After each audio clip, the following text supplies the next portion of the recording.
Earlier today, Solid Energy issued a media statement responding, and I quote, to recent inaccurate media commentary about the Pike River mine.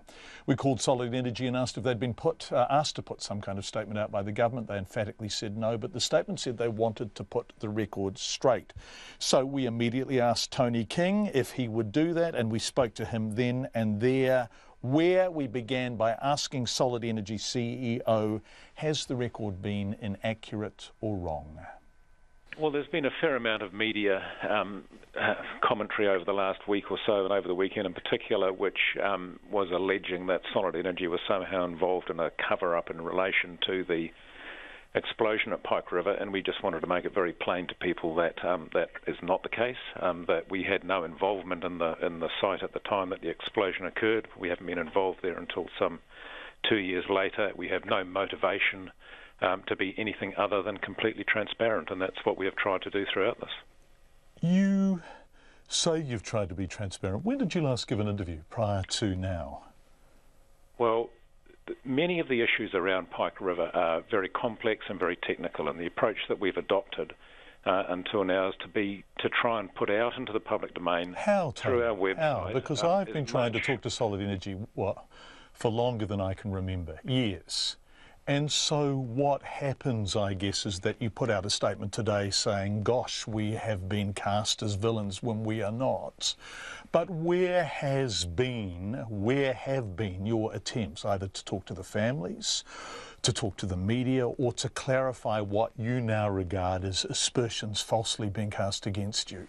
Yeah, as I was saying, the main approach we've taken is to put out into the public domain through our website all of the information and information that has been relevant to the work we've done on site, in particular looking at the potential for a manned re-entry. It is complex. It's a most unusual site, Pike River, and the technical and operational things we have to manage there are difficult and complex, and they're not well suited often to short sound bites and a once over lightly. So that's why we've got literally hundreds and hundreds of pages, fully disclosing all of the process and work that we went through in considering that re-entry project. Okay, let's then eschew short sound bites and once over lightly, and you can have as much time as you need to answer this question. Why is Solid Energy so strongly opposed to re-entering, particularly the drift? Well, we are the party who are accountable for the health and safety of the site and anybody who undertakes any activities in or around it. And when the company started on that process of looking at the manned re-entry, it turned out that there were complexities around a whole range of things, the geotechnical environment, the length of the drift, the mine atmosphere and so on. And as we worked through that and worked through all of the risk assessments, we just ended up with a very detailed, very complex, very well-researched sort of set of activities that when we got to the end of it, we recognised contained still, even after all of the work we've done to minimise the risks, a number of fatal hazards where even with the best controls we could put in place, remain just that. They were fatal risks, not necessarily highly probable, but nonetheless ones that couldn't be managed. And when the people sorry, can I just intervene there? You say they're not necessarily highly probable. Where are they on a scale of possibility? Because Tony Forster, Bob Stevenson, Harold Gibbons, Daniel Rockhouse have all told us they are prepared to go back in because they regard the risk as so low that they are prepared to take it. Well, that is their opinion, and it's quite possible for two groups or two individuals who are knowledgeable about mining to look at the same set of facts and reach a different conclusion based on their willingness to accept risk or not. And in our case, it was our prerogative to look at that set of facts and to make a judgment about whether those risks were acceptable or not, bearing in mind that the directors and officers of the company are the people who are actually accountable for whom it's not just a hypothetical exercise. Absolutely. And a lot of this is conflated. I mean, a lot of the stuff that we are talking about and all of that footage predates Solid Energy's involvement in Pike River, right? Correct. Okay. So people are trying to work out what the hell is going on, because I have in front of me the tunnel reclamation proposal on Pike River coal letterhead, authored by Gregor Ham in 2011, where they are very clear that staged re-entry is possible. So Pike was saying this in 2011. A whole lot of politicians were telling the families, we will go in and get your boys. Now, you inherited those situations, didn't you? Yes, we have, yep. So the public rhetoric was so different from the private rhetoric, and you were having to respond to the private, right? Well, we were responding to the brief and the terms of reference we were given to investigate it. And that was quite different from what the government was saying to families. I've never tried to reconcile those. I can't comment on whether they're the same or different. No, but can you see how the families might feel misled? Look, I really can't comment on what the families think or feel, John. Have you spoken to the families? I've spoken to some family members on occasion. Do you think it would be helpful? Do you think we would even be having this conversation today if you'd spoken to more of them more often? That's speculation. I don't know if that is the case or not. I would suspect not, because the decision that we made in 2014 was clearly one that some of them were never going to accept. So what do you think, what do you believe in good faith would be found if people managed to reclaim the drift? We're not talking about the mine here, the drift, which is essentially the entry to the mine. Well, we hope to find out exactly, John. That's the purpose of the unmanned entry project, which the government announced a couple of months ago, and which we're now starting to do some detailed work on. We want to try and get a robot into the top end of that drift and explore it and see exactly. By the top end, you mean the far end? The far end, the end by end, yes. And what do you think will be there? I have no knowledge beyond that which is set out in the Royal Commission findings, which suggests that the last known position of the people, other than the two that got out, was in the mine proper, but there has been speculation that some people may have left the mine. So, I have no information beyond what's already widely known. But somewhere at the far end, what you say is the top of the drift, there is a sort of safety room, right? Well, I think the Royal Commission, didn't that cover that and suggest that the refuge bay had been decommissioned? The post-explosion sort of state of the underground mine and, where people may have been hasn't been a matter that has been a company responsibility.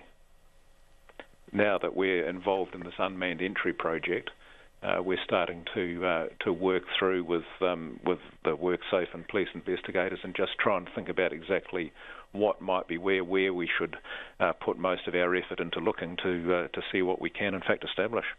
What do you say to the men who are prepared to waiver your responsibility as an employer under health and safety rules? And you will have heard the interviews with them. We've spoken to them on Checkpoint, and some of them have already been up the drift. Some of them were responsible for working on the seal at 170 metres, and they say they are prepared to go in.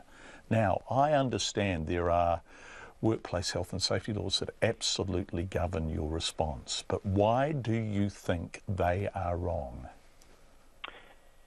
I think it comes back to the point I made earlier around willingness to accept risk. We are the people who are accountable if we allow people to go into the mine for which we are responsible. But they're prepared to sign waivers, right, absolving you of responsibility? Well, I don't even know if that's sort of legally possible. So have you inquired as to whether that's legally possible? I mean, there are people who are lining up, mines rescue experts, some of whom have been in the drift since the explosion, who are lining up to say, we will sign something waiving all responsibility, we want to go back in. Now, once again, this is a very difficult situation for you because there are workplace health and safety laws governing it, but have you investigated whether they can sign a waiver? Well, waivers or law changes don't make the situation any safer. And, while it might make something legal, it doesn't deal with the moral and ethical considerations around people being put at risk. And I can only repeat that as the the directors and officers of the company are the people who are liable under the Health and Safety Act, and the people who have to front up to families if anything goes wrong, and ultimately to a judge if anything goes wrong. We're very thoughtful about those risks and those decisions, and we've made them accordingly.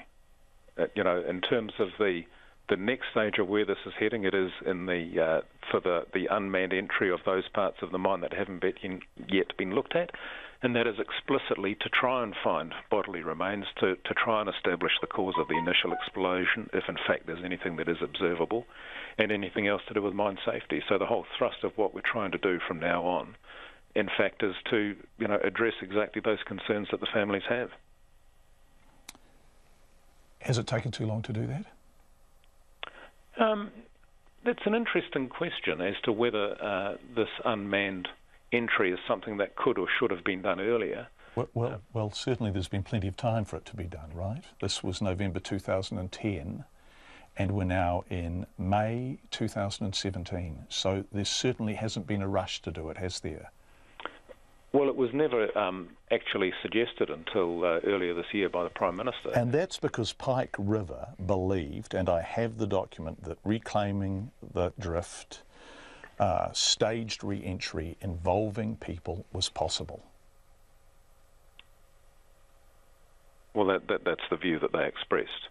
And the technical feasibility, we came up with a very detailed plan as to how it might be done, but the assessment of the risk from a safety point of view was what led to the decision not to proceed. Have you watched the footage? I've watched excerpts of it. It's a fairly hard watch. It's somewhat tedious. But I had a look at excerpts of the robot footage, and I've been reviewing some of the borehole footage as well. But there was also that footage of, the shot I've seen, which is really striking, is a man very clearly walking along the drift. He's not in the container, he's out in the drift, and he is wearing breathing apparatus, but he's also wearing bog standard gumboots, cotton overalls, and he has bare hands.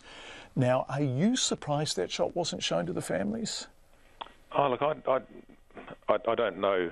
I can't really comment. I mean, that was done before we were involved, and I can't think of any particular reason why it would have been withheld or shown. I mean, I think the interest was in what the robot was going to show as it travelled up the drift, not the process of actually physically getting the robot through the airlock into the start of the drift so that it could start its journey. But doesn't that speak to the possibility of entering the drift? I mean, absolutely, health and safety laws are really clear. You cannot expose people to risk. But someone exposed that man to risk, and he's alive and well. So isn't that really material? Well, speaking as a mining person, I don't read anything like that much into it. There was obviously a very strong desire to try and get a robot up the drift to establish, what was up there, if anything. There had to be a process to get the robot from, off the truck and outside to inside the mine, so it had to be got through the airlock in order for that to take place. So I'm completely unsurprised to see some mines rescue people doing that task. Otherwise, the robot wouldn't be able to get in and go where it went. But they were in the drift, right? They were just through, my understanding, and as I say, I had no involvement in it, but my understanding is that they were just through the airlock into the start of the drift. Right, and the atmosphere, but once you're in the drift, unless there's a seal there, once you're in the drift, the atmosphere doesn't change. I mean, can you see how confusing this is for the families? Let's just work on the best possible interpretation of this. It's really confusing that on the one hand, they are repeatedly being told that going into the drift, they're repeatedly being told by Solid Energy and the government that going into the drift exposes whoever does it to a very real risk. I mean, you've said it during this interview. And I absolutely accept you're saying it in good faith. On the other hand, here is footage of a man wandering around in the drift.